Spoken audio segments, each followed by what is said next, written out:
basically they pursued something with a defective process. It's not been addressed correctly. They've been made aware of it several times. Been warned that that they'll be charged if they continue, because it's now becoming a trespass on the time, and it's causing distress and harm. And the chief guy doesn't really want to deal with it, and I think he's a little bit scared about actually doing anything with it. But it's at the stage now where they're trying to intimidate the guy I'm helping out by sending round a bailiff, who's not a court bailiff. He's just basically an actor pretending that he's a bailiff with a document, which if they don't bring out the documents over here, they just come and say, oh, it's in the office. They don't actually bring the warrant out, and if you ask them to bring it out, they bring one out that's got a computer-generated signature on it. It's not issued by a judge. It's not issued by a court. There's no bond with it. It's a joke. But they try to con you or fool you. And I've told them this, don't worry about it. Just tell them that you're trespassing, get off the property. But I'm trying to basically, it's causing stress now, the people I'm doing it for. I'm trying to I've tried different things out with it, and I just want to bring it to an end. So the guy who's the main man at the local authority has been given notices now. He's been informed of who a man is. He's been informed that he's a man. He's been kind of, how do you say it? Being made aware of the whole picture. So it's just a thing of, I'm at the stage now where I'm going to be writing up my claim, and I'm just thinking, how much warning is fair warning? How much wiggle room do you give them? Well, whenever you're dealing with something, you send out the first letter, and that's to start addressing it, to find out who you're dealing with, and to make sure you're dealing with the right man or the right woman. And once you establish that, the whole process of letter writing is to establish that you have a man that you're dealing with, that you can later hold accountable. But you have to make sure it's the right man. So your first letter should be along the lines of, are you the man that I need to talk to regarding this matter? Or is there some other man or woman that I should talk to? And they will respond to you and let you know if they're the man or if somebody else is the man you should talk to. And with this one, is that Gus? Sorry. So, once you have the man, once you know you're talking to the right man, then you let them know that they're causing you harm, and you get a little bit more specific. And if they have a problem with you and continue to do this, then you give them the fair warning that you're going to seek some kind of remedy if they continue. And then if that doesn't work, you have them served with notice. You have a process server bring notice to them and serve them with a notice that they are causing you harm, cease and desist, come no further. And the next step is to file a claim. Yeah. I mean, the thing is, what I've gone with it so far is that I've because they've been sending it out to a very ambiguous name, and no one at the address at that property lives at that property actually has that name, I've been sending it back, begging them as nice as I can to write to the right name, and then I'll deal with it. But they don't want to do it, because if they do that, their whole process is completely messed up. And they're pretty hardcore in not wanting to lose out on a few pounds here and there or a few dollars. Well, when you say it's not the right name, are they addressing you as Mr. Smith instead of John Smith, or are they addressing an entirely wrong person? No, it's Mr. P, and they were told, I wish to, if you want to contact me, I wish to be addressed as the full name, and if you keep writing to the name they're writing to, I'll be sending the mail back to you. Write to me with the correct name, and I'll do anything you want. So it's kind of a thing of, because they started the process now, they can't change it, and it's defective, and that's why they don't want to give up. So they keep on pushing along the same thing, because as soon as they admit that they've got it wrong, their whole thing falls down. That's why they kind of really get their teeth in. They don't want to let go. So what is the essence of the communications? Oh, this one was over, I think it was a traffic ticket or a parking ticket. And basically, the first one come out and it was sent back. No one at this property lives at this property has that name. It's my property. My name is Jim Doe. If you want to write to me, address me correctly, and I'll be more than happy to communicate with you. And then more came out for the same incorrect name, and another letter went back saying, I've told you before, I'm just letting you know again, my name is so-and-so, no one by the name you're addressing lives at the property. I'd be more than happy to do business with you if you write to the correct name. So it was very, very friendly. But as things kept coming out from the same agency, and ignoring, it kind of got a bit more to, now you're causing me harm, because I've told you 3 times that no one, my property lives by that name, and you keep on sending it out to and incorrectly addressing it. So if you just, I'm giving you an opportunity now to, do it properly, and we'll move on. But they don't want to do that because they know that they've issued it in a different name, and it's like a defective service, a process service. So they can't actually do anything with it.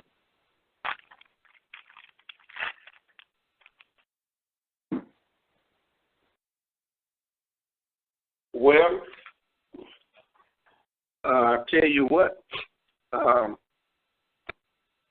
Let me see. Sorry, guys. I know it's a head scratcher.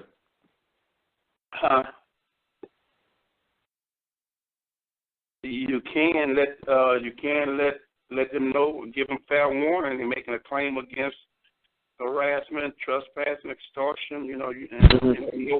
No one has first-hand knowledge, so you definitely have some issues you can approach.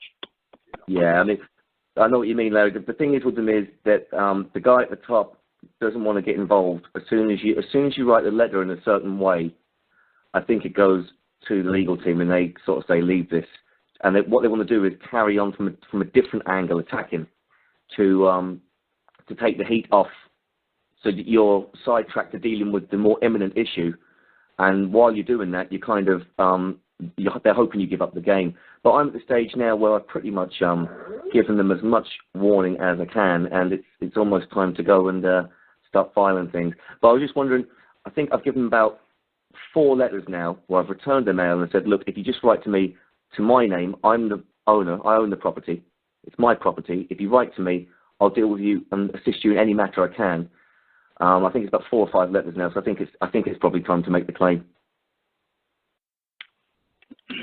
Well, before you make the claim, you're going to need to send them a notice.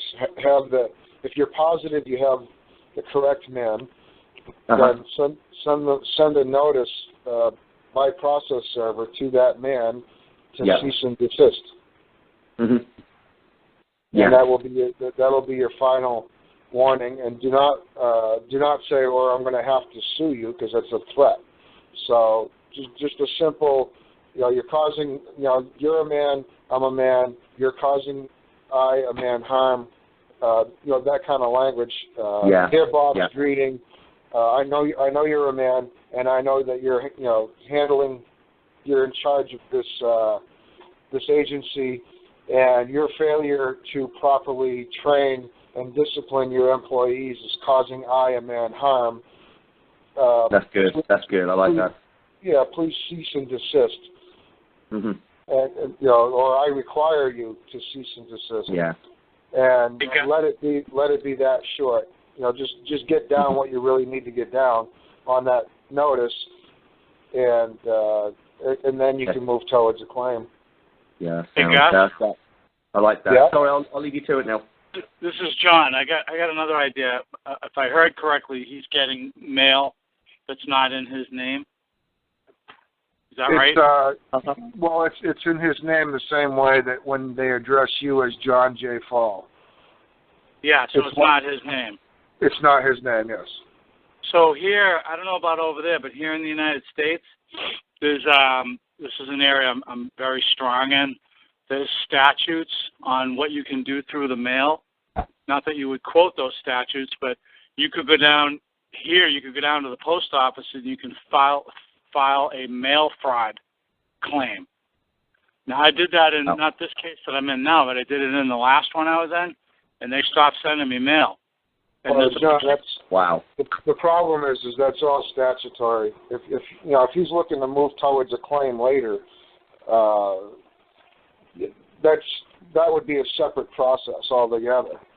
It's actually not statutory, Gus, unless you make it statutory, because you got to remember there's 2 post offices. There's the original post office before Title I was ever written, before there were any statutes, And then there's the United States Postal Service, which is just a private agency reselling the government service as a post office. So if you call it mail fraud under the post office, not under the United States Postal Service, that keeps it in the original jurisdiction. And that's what worked for me. If I had done it... But aren't the mail fraud statutes, they're all part of the code? The mail fraud statutes. Don't cite those. Don't call it mail fraud. Hold on, there's a lot of feedback. Looks like Brian in New Hampshire is... Brian, No, you have to... Some people have to mute out before I have to mute everybody out besides the two that's talking. No, it's New Hampshire. It's whoever's on is New Hampshire. I'm pretty sure that's Brian from Keene. The echo's gone, so he must have muted his phone or turned his speakers down. We're all set. Okay. But, John? Okay, yeah, ahead, so you'd absolutely stay away from quoting statutes. But the truth is, I don't want to go down this path, but the truth is I don't think it would really matter if you did. They have a job. If you tell them that something is being done wrong, you're being solicited with threats, or even on the lighter side, here in the United States, it's mail fraud if you're getting sent mail to a wrong name and they're doing it on purpose and you've let them know they're doing it. That's still mail fraud. That's very interesting. I'm gonna really look into that, and I will get back on next week and let you know how I'll get on with that. That's very interesting. Thank you for that. Yeah. Who is that talking about mail fraud? I'll give someone else a chance now. Thanks, guys. Who's the person talking about? Who's the man speaking about mail fraud? Who is that? Hey, Larry, it's John. How are you? Okay, what's up, John? How you doing? Doing great, man. What you are saying is correct. I know for a fact about the mail fraud stuff. I don't like to talk about it because it is a different subject. And but mail fraud works quicker than anything. It's worked really well for me. I could tell you stories all day long because I've been doing it for a lot of years. Okay. A certain agency was sending me letters demanding money, and I reported them for not using postage stamps. Right. Because in the domestic mail manual under Section 5, you're not allowed to use metered mail for anything other than advertising. Email me, and I'm gonna talk with you because I know what you're talking about. So let me give you my email, and I need you to email me. Where I can give you my number. Where I can give you my number. We can discuss that. My email address is 1jazzyred at gmail.com. Okay, you got it. I'll get that to you. And I'll put in the subject. Put in the subject mail fraud. Got it. I got a lot of research on it. I got a lot of documents, so I'll put it all in there. Oh, I'm gonna tell you, when I retired, see, I retired from the post office. Okay. I was in the post office for 34 years, so I know exactly what you're talking about. It's just that, like, I don't really talk about it a lot because, there's just so much going on and everything that I just don't want to be confusing people with what's going on with call process and everything else.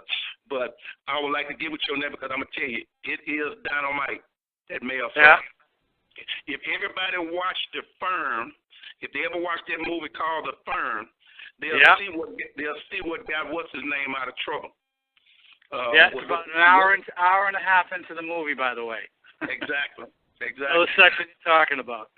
Yeah, when he started speaking to that black supervisor, I guess he was a supervisor, and when he started talking to that guy, he was a guy at some other firm, and when he spoke to him and everything else, that changed the whole show, that mail fraud. 1712 is the section that they really get nervous about. That's falsification. Yeah. They get real nervous about that. It worked so well for me, Larry. They started sending their communication to me by Federal Express, which probably cost them about 150 times than normally what it cost them. Oh, yes. See, people don't understand. The largest they go to school, then when they take their bar exam, one of the biggest things on their bar exam is mail fraud. I'll tell you another great tactic. If you're really into gun, you take the metered mail. Okay, you know, because you're in the post office. The metered mail has a serial number to it. So you go down to the postmaster and you say, I want to look up and see how much money was on account with this serial number the day before it was mailed to me. If there's no money on the account, and there never is, it's mail fraud. You have to have paid postage. Oh, they gonna know what you're talking. When you send that back, this is what you really can do. And I really don't want to get off the topic that much. Yeah. I'm gonna say this, and we're gonna get back on the topic. Is that what you do is, with most letters that come through the mail, they are not hand canceled. I mean, they are not canceled. Right. And any first-class mail should be canceled, letting you know that it went through the postal service. And if it's not canceled, it's mail fraud. And what people are doing now is that once you get that mail, quit. If it's first class, quit opening it so fast. Because if it's first class and it's not canceled out, a letter is canceled out when it has 6 lines going through the stamp. It's letting you know it went through the postal service. If it comes through and it's not canceled out, then there's a means of fraud that's being perpetrated on you. So what you do is, before you open that letter, you put up a 3-cent stamp, a 4-cent stamp, or a stamp, and you put it right back in the mail. And when you put it right back in the mail, it's going to come back canceled. It's going to automatically come back canceled when you send it back with a postage stamp on it. Yeah. And once it come back canceled, and you make your copies and everything else. Once you do that, you make your copies, and in other words, you make your copy when you get a letter, first class mail is not canceled. You make a copy of it. Then you put a stamp on it, put it through the mail, and then once it comes back, then you make another copy.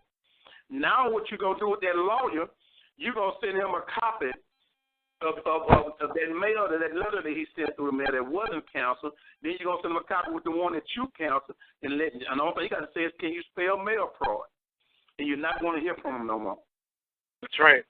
You're not going to hear from the lawyers at all.